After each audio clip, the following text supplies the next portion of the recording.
a good friend of mine, Lionel, from the Winnipeg Fire Department, and I've had the honor of working with Lionel for a little while now and hearing some of his professional stories and personal stories. And during the course of this discussion, I really want to, get Lionel's perspective on a few things, one of which the emotional impact of leadership and crisis in general. And he's also in a very interesting position of moving into a more formal leadership position. And as everybody navigates what this crisis is, and in this context, it's COVID, but replace COVID with any other crisis. There's a lot of things I think that, Lionel, you'll be able to bring to the table that will allow folks to just, pick that up and apply it to their own situation.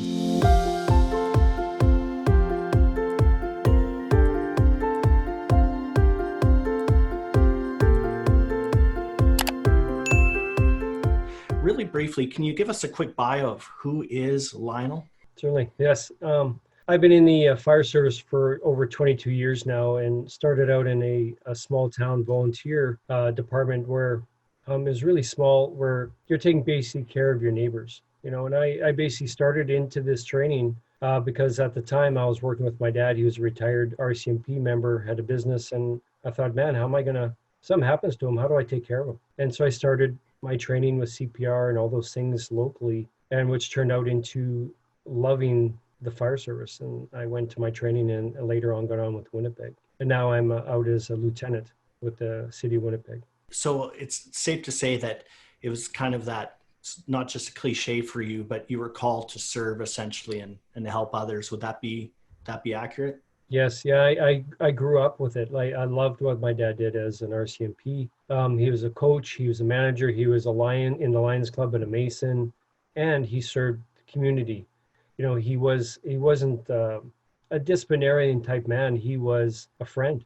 And that's how he treated his community when he was serving as an RCMP. He would drop those kids off that were in trouble instead of throwing them in the jail. He'd rather take them to the parents and say, hey, your son, all those type of things. That's his form of community. And I loved the man that he was. And he learned that from his father as well, a good man as well. So well, and I think that we may get there in this conversation, but the evolution of leadership, and it sounds like your dad was a little bit ahead of his time. And when I say a little bit, probably by 25, 30 years ahead of his time. Would you agree with that? Well, the 70s were quite an 80s, a different time for the RCMP. But also the community was a very tight-knit community. So he wasn't just an RCMP, he was part of that community. So I really appreciated how those things used to be done for the RCMP back in those times. Those were the days. So obviously you've gone through a very traumatic event, and I'm not going to deep dive into it here, but it's an important conversation to have because it will lead us into the discussion around, the emotional impacts of certain events and crisis and how we deal with them. And I think one of the things that we may draw out of this is how we deal with stress and our emotions in the moment will have a direct impact on how it affects us moving forward. And maybe if you could talk about some of the challenges that you faced with regard to what does it look like moving forward when there isn't a playbook, because crisis in your example was an extremely personal, visceral experience. And, obviously something that there is no playbook for. So we'll lead into that conversation a little bit afterwards, but can you just give us an idea of what your experience was, on Grey Cup Sunday back then? Or no, Super Bowl Sunday. Yeah, right? We go U.S. style. Yes, and this was back in 2007 for February 4th Super Bowl. And I was called in on an overtime shift, and just all those normal things being called in on a Sunday night, all those predictors were there. Like we were a young family at the time. Our boys were little, 4 and 2, and young family, and overtime was like king. Getting that extra shift here and there would really help. So it was just a normal thing, getting called in and going to my home station even and working downtown. And then getting that call, which was just a garage fire, attached garage fire. Going in, and all those normal things happened. And that's probably the biggest takeaway from this for myself is it was such a normal event that turned totally sideways on us. And especially how quickly it happened. Responding, a normal response for us for a residential alarm. I was going in with the crews I knew. We were going in doing those same tasks, doing what I was doing, a primary search with my partner. He was a friend of mine too, having fun with a working fire. And then when it changed, that's when that playbook really did change on us, where we're basically scrambling when it started to transition, and it transitioned into a flashover, trapping us to the second floor. My partner and I were separated. I found one of the captains. I managed to get him into one of the bedrooms, and I broke out a window, and unfortunately wasn't able to get him out in time. And that's where Captain Harold Lassard, he passed away, and also another Captain Tom Nichols, where I jumped through the window on the second floor to escape it. Man, never a dry eye in the house when you're going through the full spectrum of that experience. And you also had a partner that you were looking after, and in the fire service, it's a very close, when you go into a hazardous environment, you've got your buddy there, and you became separated from him as well. So a lot of what you were dealing with during that period of time, you felt, I'm assuming, pretty alone and pretty darn confused, I'm sure. Well, during the event, at the initial separation, when I got knocked down and separated from my partner, that's where that panic really did start, because it was different. Something had changed, and I was in an unknown area. I was very disoriented, and that's where you really felt that panic set in of the unknown, because of blackout situation, extreme heat, and pain. Pain changes that response to the plan that you have. And but the one thing that really did almost make me focus was finding the captain. And now, not only was I in survival mode, I was working for someone else, which was sort of a focused mindset. So I had something to do, not just focus on my own fears. I was working for him at the same time. So that one thing really did help me through that moment, because I wasn't alone. Trying to work for Harold, trying to get him out. Was that focused plan that I did have until I couldn't get him out that window. So let's talk about the first, let's say, few weeks following that particular event and the emotional impact that it has. Because what I'm hearing you say is it was quote unquote routine, just like a corporation pre-crisis always is. It's da-da-da-da-da-da. And then you realize that something had changed. Now, following that event, horrendous physical injuries, but the psychological impact of that, what were you feeling, not physically, but in terms of the emotion and the stress, where you didn't really know what to do moving forward? Just like a lot of people going through any crisis, part of the thing that we cling to is having knowing where to move forward to, or to have somebody help us. But in your particular situation, what does that do emotionally and stress wise to somebody that, your entire purpose may be, is definitely thrown out the window, for sure. I guess no pun intended. Yeah. So yeah, what does that look like for the first few weeks? Especially first few days and weeks, where there's so much fear and unknown, because not only did I didn't know of my job, my future as a firefighter, I didn't know what my life was going to be like. All you saw was burns and then grafted skin, not even recognizing yourself anymore. And then creeping in was the survivor guilt of, okay, why me? Why didn't they make it? Why did I? Feeling that I failed, not being able to get Harold out. Like all those things were happening, mixed with the emotions of not being able to see my little boys, not knowing what my wife and I were going to do now, especially economically and with my job. Am I going to be able to return as a firefighter? Because it didn't look like I would. And it's an important point to make, because we think of safety, and when we wrap leadership around it, we typically think of safety in a physical sense.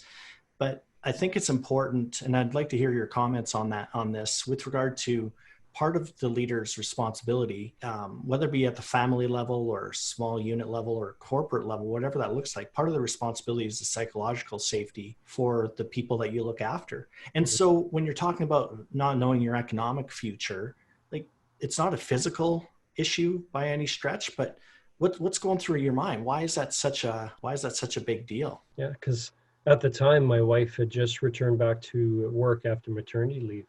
She wasn't full-time at that point. And being a young family, you relied on both jobs. And at that time, I did all the finances. So those are huge things that my wife had to learn the hard way. She had to realize, okay, what bills had to be paid? What password did I use for our online banking? all those things were unknowns because we didn't even have a will, at that time. All those things were so new to us as a young couple. I'm a young firefighter. I was only 7 or 8 years on the job. You're bulletproof. You're going to these things. It's fun. It's exciting. It's what you dreamed of. And then all of a sudden, everything went sideways. And I think it's important, and just so we're clear, I'm not drawing a parallel between what happened to you and what's happening, let's say COVID in this example, but there's people getting laid off now and really having the same kind of thoughts that you're having. So I wouldn't mind, diving right into this, given your wisdom. What could you tell the people that have either maybe lost their jobs or there's a big potential? Because the feelings that you felt are, I would argue, are probably very similar, if not identical, to that person. Maybe it's the young executive, maybe it's the young leader that, they just got out of university, they got the great job, and they're like, okay, I'm finally there. I've just had a kid, just bought a house because I'm settled, like I'm an adult now. Yeah. And so what are some things that you learned along the way that helped you, that might be able to help somebody else? Initially it was, the biggest fear I think was not having a plan, not having a guidebook.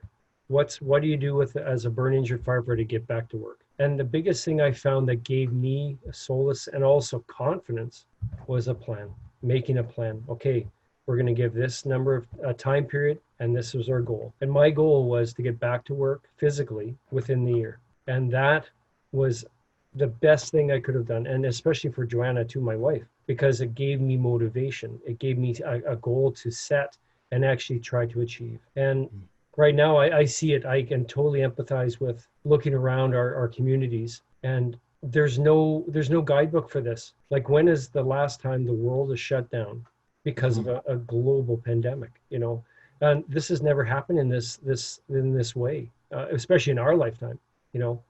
But having that initial plan or just a goal, I think, was one of the biggest things. And I wish I could have seen my end result and then go back and do it again. I really wish I could have, because everything we did was physical. The physical, because I could see it. I could see the recovery. I could see things getting better, but nothing about the mental recovery. Mm-hmm. It's about how you talk to yourself. What's your plan? What's going on in that head where you formulate all the plans? The physical side was easy. What are you thinking in terms of, that inner dialogue? And I think part of one of the pillars I like to talk about is inner mastery, and words matter. Not just the words that we tell to other people, but more importantly, the words we tell ourselves. And so Can you talk about what that internal dialogue looked like? Because let's face it, in your particular case, physically down and out, potentially economically. And if anyone was to look at that from the external, they'd say, man, oh man, dude, like tap out. So how do you first of all, what did you start to tell yourself, and how difficult, or how did you start to make that shift to say that, you know what, I am going to get out of this? So talk about what that process looked like. Initially it was the goal of the physical recovery.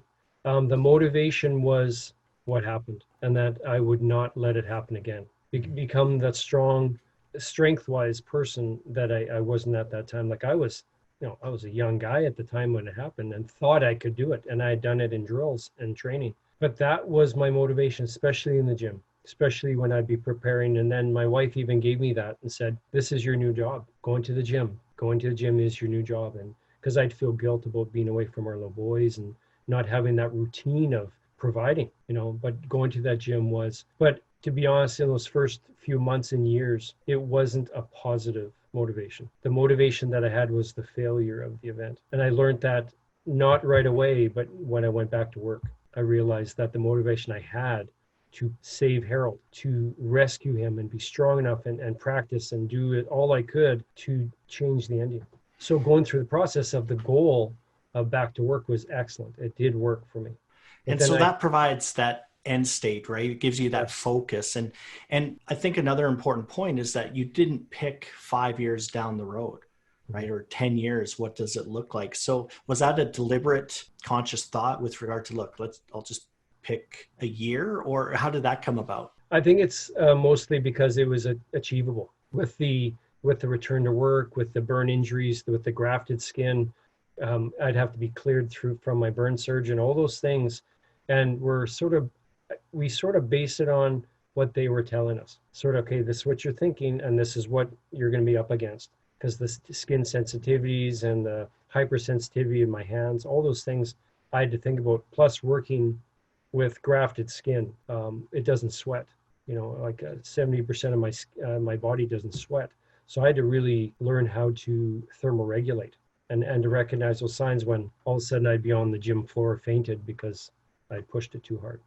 Well, and let's face it, even before the incident, you didn't work hard enough to break a sweat anyway. So probably Yeah. in the end, it wasn't a huge impact. Yeah, I was like just a cardio guy. Yeah. Man, just kidding, folks. I have the utmost respect. I'm not going to cry in front of you. No. Yeah, that exactly.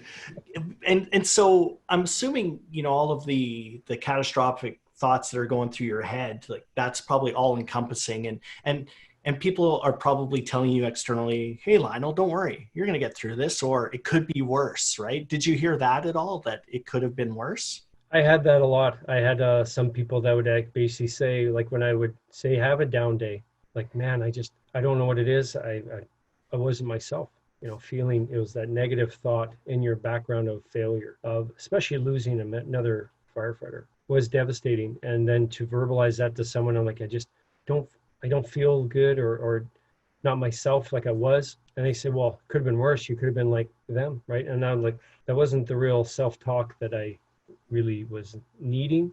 So I had to focus on other things, and other motivations had to kick in. And for the first few months and years, I worried about what people thought because of the loss, you know, for that fear of failure again, and the trust that I really relied on for my crew. So I had to really change how I thought. Like I had to really start to internalize and say, okay, like it didn't go well for the first few months and even the first year, because it would be the highs and lows were much higher and deeper. You know, you'd be this accelerated, good feel, great gym workout, and then you come home and the kids would spill milk and it was the end of the world. You know, so you'd have those highs and lows because of the failure. If something went wrong, it was extreme, but the good was amazing, right? So I had those, didn't have a balance yet. You know? And this might be an odd question, but what were your feelings around having those feelings? So in other words, you know, we're often our own worst critic, and hey, you shouldn't be feeling this way, or why are you still feeling like crap? It's been 60 days or whatever. And the reason I ask is because oftentimes we don't give ourselves the grace we grant to other people. And so somebody that's going through any kind of traumatic event, you know, we're very quick to judge ourselves in terms of how we should be feeling. So what were your feelings around how you felt, if that makes sense? Yes, I didn't accept the failure, the feelings of failure. I didn't think I deserved it those first few months and years because of the fact I didn't rescue Harold. I didn't believe at the time, and plus I wasn't educating myself at that point. I was just pushing physically, not really focusing on what that brain was trying to tell me. You know, my internal voice, that I just had to be hard on myself because there was no excuses. Yeah. And so if I heard you correctly, one of the big things was creating some sort of a goal with a timeline associated with it.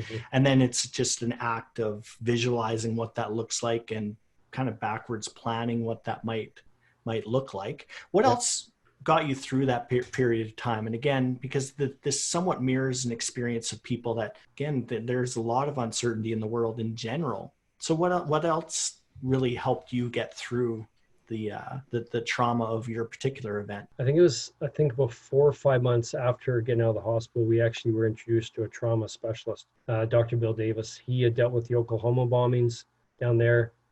He dealt with 9/11. He was with the FDNY for over a year. And luckily, he was actually from Winnipeg, and he was here, and they contracted to him. And just a few sessions here and there just to see where we were. We actually went for another member that was involved. And then by the end of that session, we all had appointments. He helped me understand that what I was feeling was normal, and not push them aside, that it was my fault or I shouldn't be feeling this way. That it was human nature.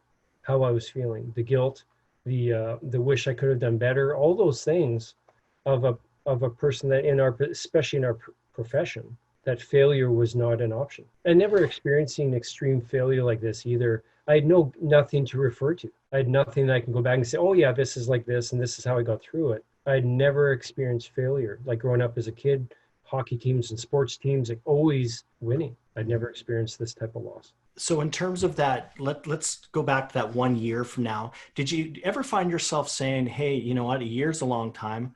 What does it look like tomorrow?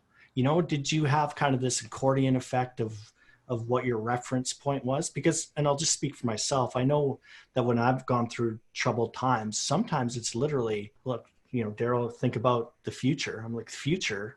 I'm worried about the next 4 hours right now. Did you experience that as well? And if so, how did you get through that? Initially, in the beginning, those first few days and hours of after the incident and being in the hospital, it was like that.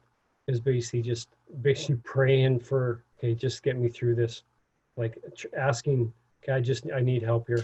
Wondering what the next day is going to be like, begging for the itching to stop after the grafting, the stiffness, the pain, just basically when is it going to stop? Those type of things really came up, especially when the healing started in the grafted skin graft sites. It was unbearable, you know, and I didn't want to take the medication. I didn't want to be numb anymore. You know, taking the hydromorphone and all those things where you had no memory retention. You felt like you're just existing, like you weren't even there anymore, you know. So I got off the medication just to start the process of thinking again and taking control back of what's going to happen. But I do remember many times of thinking, okay, how long is this going to last?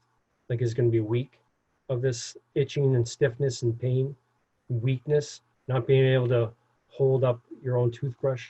Like, how long? And all those little things. I remember those first initial months of those, when am I going to be able to walk again? You know, those, I definitely remember those. And seeing my son riding his bike out front when I was laying in bed, not able to be there. I was looking at like, how long am I going to be like this? And who's raising my kids? You know, all those little thoughts. So it would be, I don't want to put words in your mouth, but what it sounds like is when the first, you know, through crisis, the process, if you will, that you went through was just trying to get through the immediate short term, hour by hour. And then you start to realize that, you know what, I am potentially going to make it through because I have to. And then you set that goal moving forward. But I think it's safe to say that over the first few, you know, weeks, probably, if somebody would have set a goal for 1 year, it probably wouldn't have resonated with you at all because you just psychologically and physically weren't there. Would that be accurate? That's exactly it. Like those first initial days, especially in the burn center, to the first few days and weeks coming home, the goal was back to work. And just like I said, walking was a huge goal. Like, when am I going to be able to without fainting? Because I had lost half my blood supply without a transfusion. But then it was when success started, when those little successes started to build and build and build off of each other. When I could start walking, when I started to be able to go to a gym and start feeling that strength, that physical strength, is when the goals really started.